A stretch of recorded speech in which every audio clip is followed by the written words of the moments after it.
بسم اللہ الرحمن الرحیم۔ ناظرین، آج 10 اکتوبر ہے، سوموار کا دن، سن 2022۔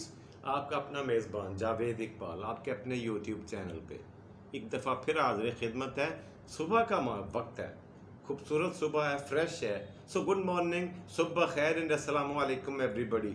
کیسے ہیں آپ سب لوگ؟ ٹھیک ہیں، خوش و خرم ہیں، خوش رہا کریں۔ جی ناظرین، صبح کے پروگرام میں ہمارا پہلا اور مین سیگمنٹ ہوا کرتا ہے ہندوستان کی تاریخ ہندوستان میں ہم پیدل سفر کرتے کرتے تاریخ کے ورق الٹتے پلٹتے گنتے پہنچے ہوئے ہیں 17ویں صدی میں، جہاں ہم ہندوستان میں دیکھ رہے ہیں کہ تخت آگرہ، کیپٹل سٹی آگرہ ہے، اور وہاں پہ مغلیہ خاندان کا 5واں بڑا بادشاہ تخت پر براجمان ہے اور حکومت کر رہا ہے۔ اس کا نام ہے شہاب الدین شاہ جہاں۔ پچھلے کچھ پروگراموں سے میں اسی کا تذکرہ کر رہا ہوں۔ آج میں کوشش کروں گا جلدی سے اس کی صرف عمارات جو اس نے بنوائی ہیں، کم و بیش میں نے اس کی زندگی کے سارے واقعات آپ سے شیئر کر لیے۔ کم از کم اپنی حد تک مجھے اطمینان ہے کہ میں نے ایسا کر لیا ہے۔ اب کہاں تک کامیاب ہوا ہوں یہ فیصلہ کرنا تو آپ کے ہاتھ میں ہے۔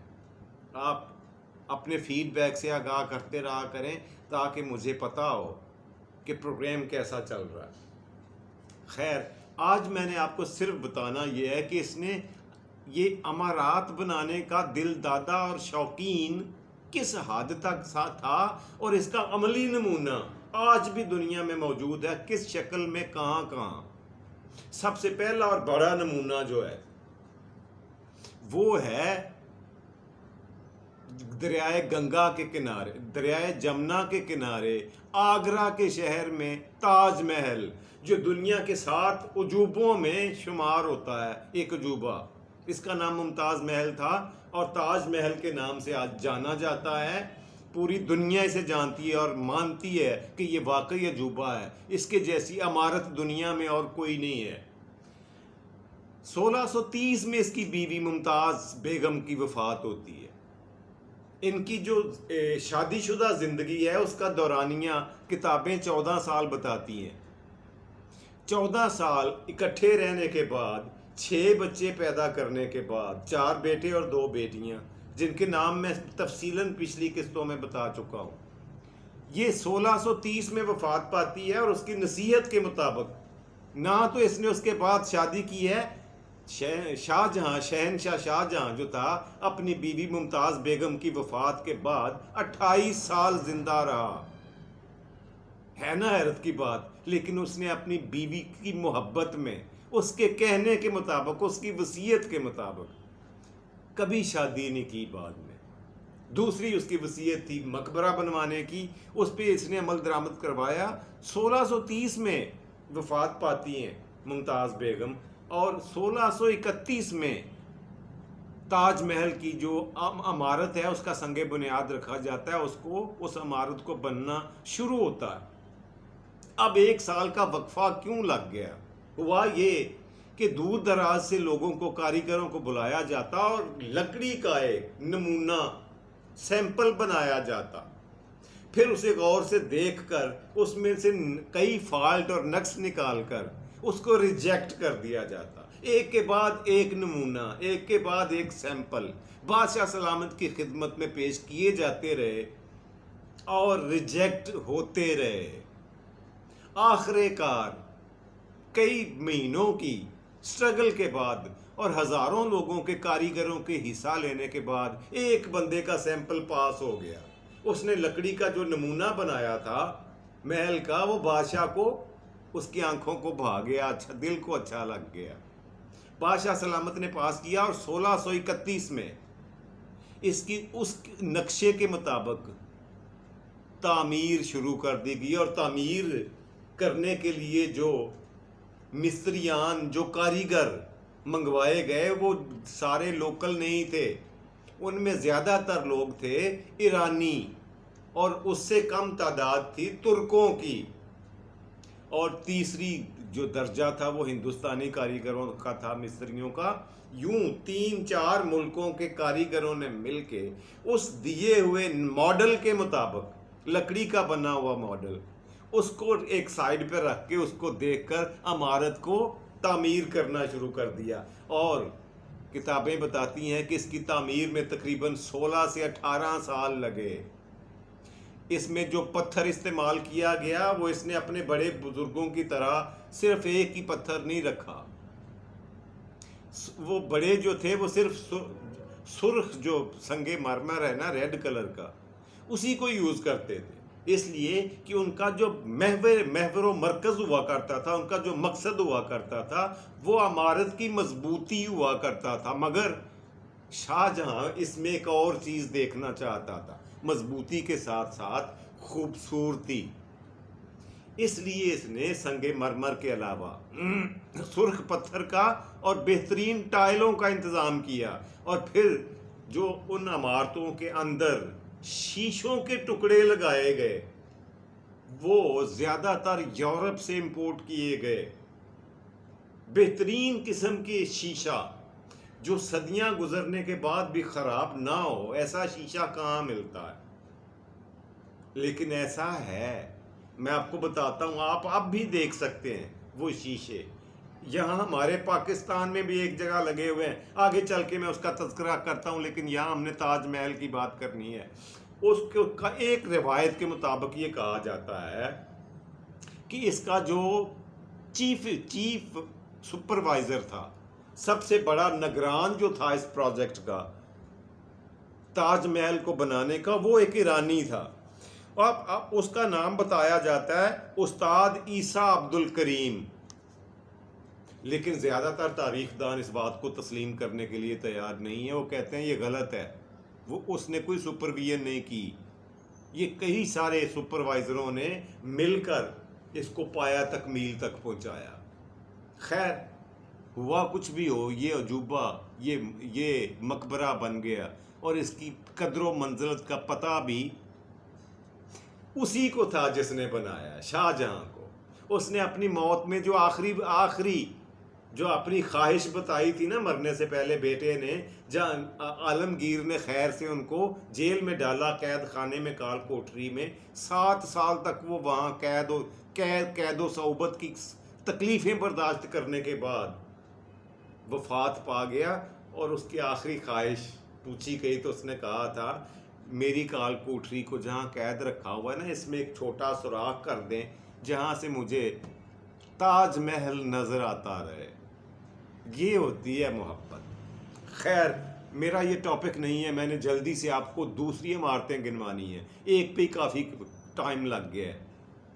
جو اگلی نامور عمارت ہے وہ اس کی پردادا ہمایوں کا مقبرہ ہے، وہاں پہ قبر تو موجود تھی اس کے دادا کی، مگر اس کے اوپر کوئی مقبرہ نہیں تھا۔ اس نے دوسرے نمبر پہ اس کے اوپر بہترین خوبصورت مقبرہ بنوایا، اور اس سے اگلے تیسرے نمبر پر اپنے دادا شہنشاہ اکبر کی قبر جو سکندریہ میں تھی، سکندریہ کے ایک علاقے میں اس کے دادا کی، اکبر اعظم مغل اعظم کی آج بھی قبر ہے، وہاں اس کے اوپر اس نے بہترین ایک یوں کہیں کہ مقبرہ بنوایا، ایک سیرگاہ بنا دیا کہ دور دراز سے لوگ، بلکہ دوسرے ملکوں سے، پوری دنیا سے لوگ اسے دیکھنے کے لیے آتے ہیں۔ تیسرے نمبر پہ جو اس نے عمارت بنوائی وہ ایک اور مقبرہ تھا، اور وہ تھا اعتماد الدولہ کا مقبرہ۔ یہ سارے اس کے آباء و اجداد تھے، ان کی محبت میں، ان کے احترام میں اس نے ان کے مقبرے بنوائے، ان کی قبروں کے اوپر بہترین قسم کے نمونے لے کر وہاں پہ مقبرے تعمیر کروائے، اور دنیا آج بھی ان کو دیکھنے کے لیے جاتی ہے۔ اس کے بعد جی ایک دلی کا لال قلعہ جو چوتھی بڑی عمارت ہے، دلی میں ایک قلعہ بنوایا ہے اس نے، اسے کہتے ہیں دلی کا لال قلعہ۔ یہ دلی کے قریب ہی ایک جگہ ہے جس کا نام ہے شاہ جہاں آباد۔ شاہ جہاں اس بستی کا، اس آبادی کا نام ہے شاہ جہاں آباد۔ وہاں پہ اس نے ایک قلعہ بنوایا جس کا نام رکھا گیا دلی کا شاہی قلعہ، آج بھی پوری شان و شوکت کے ساتھ، پوری آب و تاب کے ساتھ اپنے قدموں پر کھڑا، اور پڑھنے سننے والوں کو خود کو دیکھنے کی دعوت دے رہا ہے. لوگ جاتے ہیں اور شوق سے جاتے ہیں. اگلی جو اس نے عمارت خیر اس نے بنوائی وہ تھی جی جامع مسجد دلی. دلی میں بہت بڑی ایک مسجد بنوائی اس نے, وہ آج بھی کھڑی ہے اور ہندوستان کی سب سے بہترین مساجد میں سے ایک گنی جاتی ہے. جامع مسجد دلی, وہاں پر کیونکہ وہ ہندوستان کا کیپٹل سٹی بھی ہے انڈیا کا, وہاں پہ یہ مسجد ہے بہت وسیع و عریض قسم کی اور ایک چبوترے پر بنائی گئی ہے. پورے شہر میں پھرتے ہوئے آپ کو وہ اس مسجد کے 2 گنبد اور 4 مینار نظر آتے ہیں. شہر پورے دلی میں آپ جہاں بھی پھر رہے ہوں آپ کی نظر پڑے گی, آپ کو دکھائی دے گی دور سے دلی کی جامع مسجد. اس سے اگلی جو چیز ہے, کیونکہ مجھے جلدی بھی ہوتی ہے, میں نے لمیٹڈ ٹائم میں مختصر ٹائم میں پروگرام کو ختم کرنا ہوتا ہے, اور کوشش یہ ہے کہ آپ کو زیادہ سے زیادہ انفارمیشن بھی شیئر کر سکوں, کنوے کر سکوں. تو اس کے علاوہ جو اس نے چیز بنوائی تھی وہ تھی جی موتی مسجد آگرہ میں. ایک مسجد خوبصورت, دلی کی مسجد کی طرح وسیع و عریض تو نہیں ہے, لیکن آگرہ میں کیونکہ یہ کیپٹل سٹی تھا مغلوں کا, وہاں پہ ایک مسجد بنوائی, اس کا نام رکھا موتی مسجد, جو آج بھی وہاں پہ موجود ہے. لوگ دیکھنے کے لیے شوق سے جاتے ہیں, دور دراز سے لوگ اپنا پیسہ اور وقت خرچ کر کے دیکھنے کے لیے یہ, لیکن یہ شوق کی بات ہوتی ہے, ہر ایک کو نہیں ہوتا یہ شوق.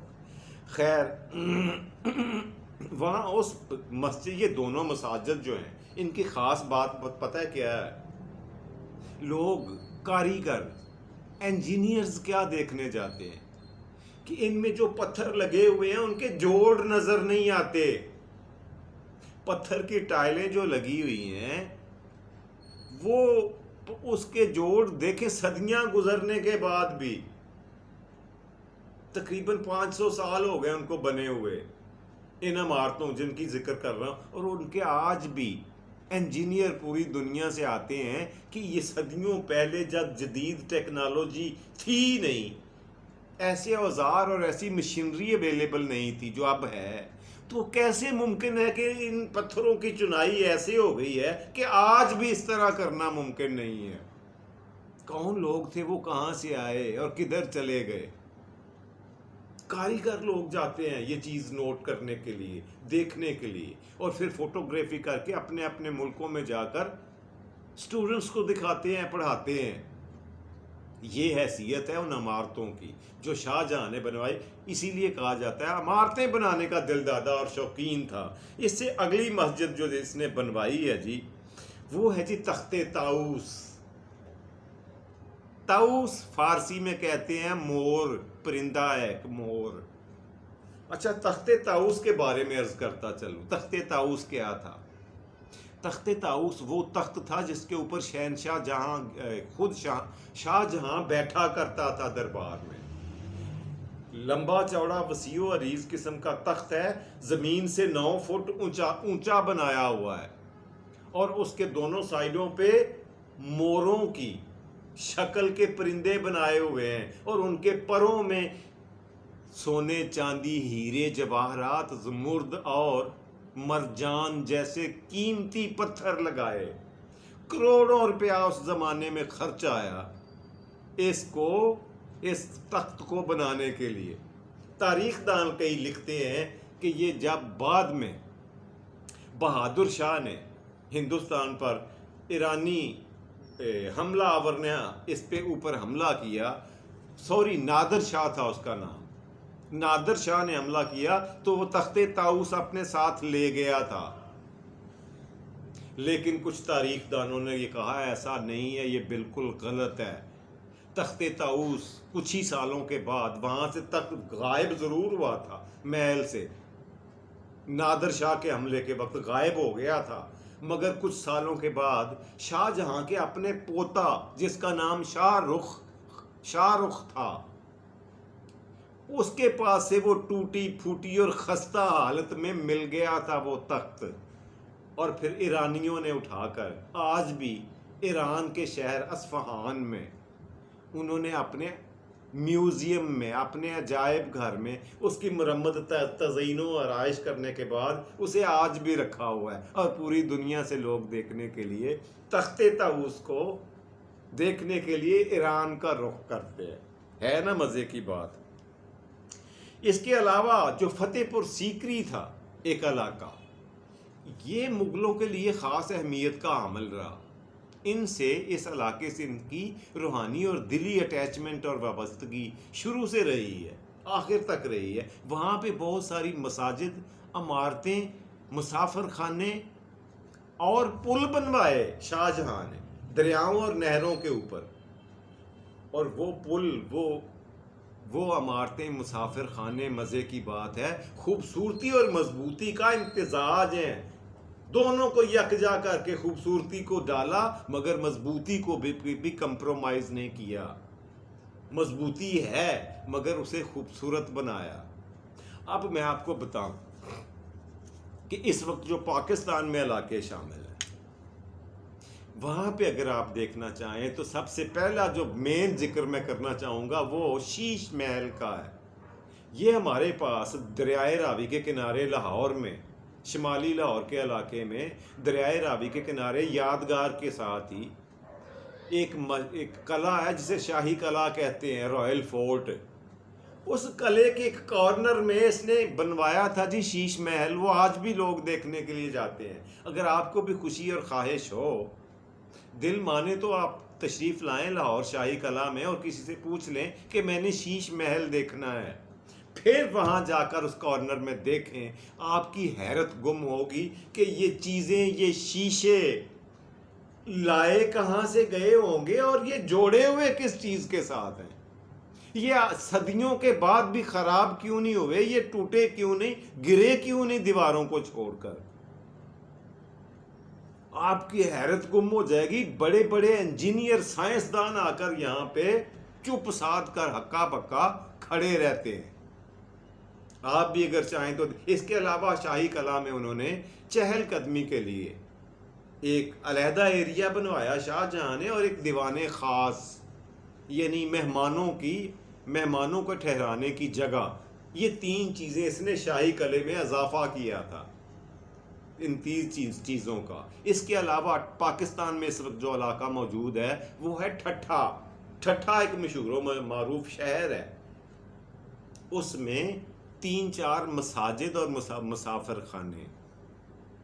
آج بھی اگر کوئی چاہے تو جا کر وہاں پہ شہنشاہ شاہ جہاں کی بنائی ہوئی ان مساجد کو دیکھ سکتا ہے، اور ان کو خراج تحسین پیش کرنے کو دل کرتا ہے کہ یہ واقعی کسی چیز کی کوئی۔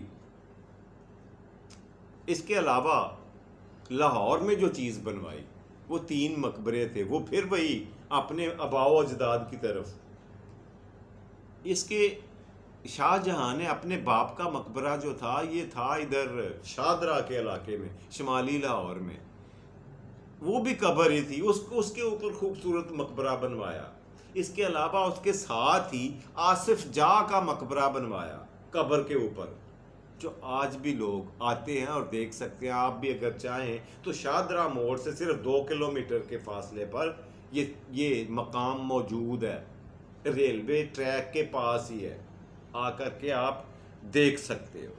آصف جاہ کے علاوہ شالامار باغ لاہور کا، جہاں پہ ہر سال میلہ منعقد ہوتا ہے نا تاریخی جگہ جی۔ شالامار باغ اس نے بنوایا تھا، جہاں پہ ہر سال میلہ شالامار کا ہوتا ہے، اور لوکلی مقامی طور پر لاہور ضلع میں اس دن سرکاری عام تعطیل یعنی چھٹی ہوا کرتی ہے، سال میں ایک دن جب وہ میلہ لگتا ہے، اسے کہتے ہیں شالامار کا میلہ۔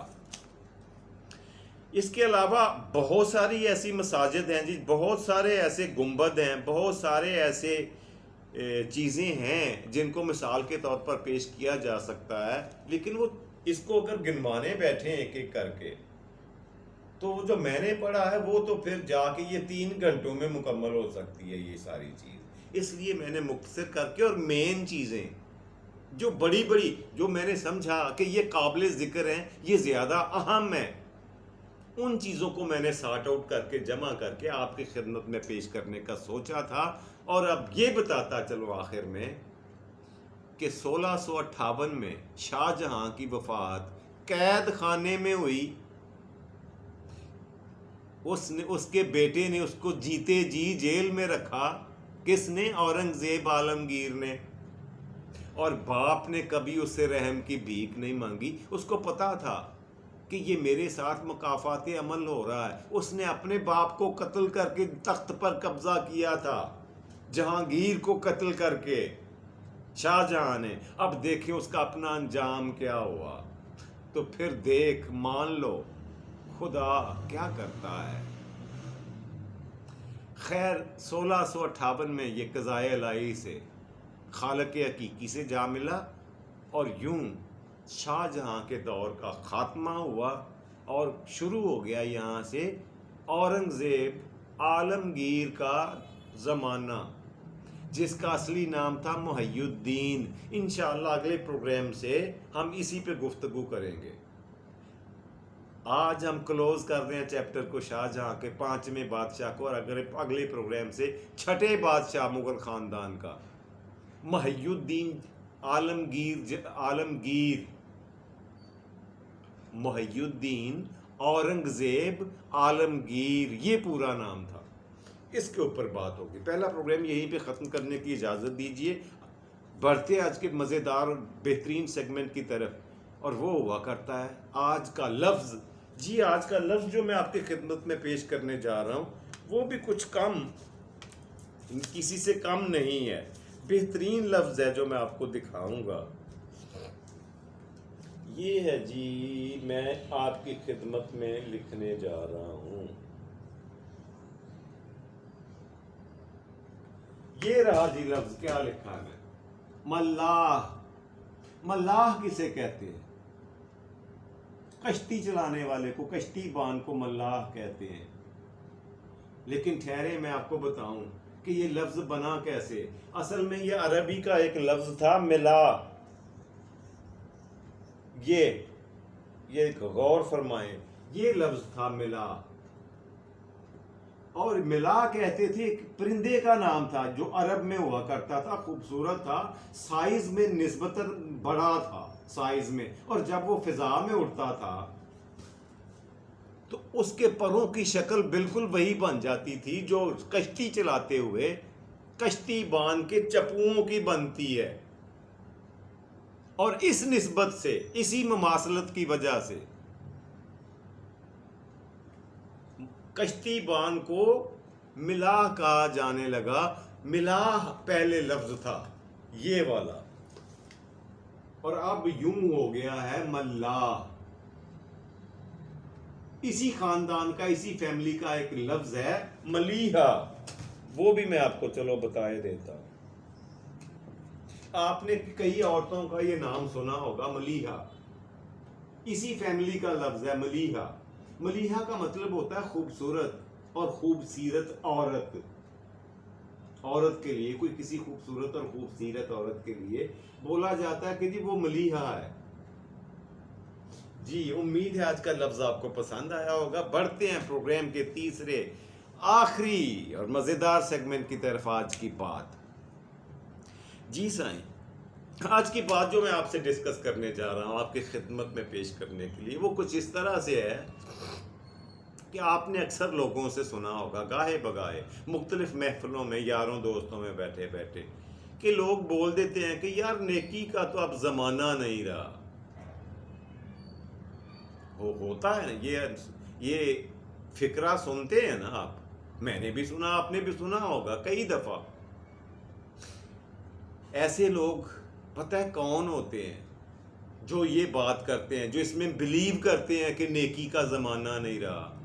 وہ لوگ دراصل اسی دنیا میں انسانوں سے اپنی نیکی کا بدلہ وصول کرنا چاہتے ہیں، اپنی نیکی کا صلہ حاصل کرنا چاہتے ہیں انسانوں سے، مگر نادان ہے.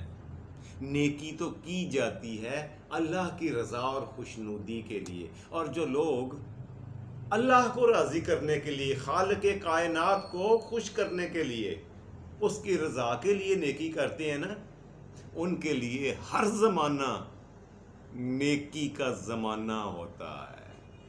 میری بات کو ذرا سوچئے گا۔ اپنے میزبان جاوید اقبال کو اجازت دیجیے۔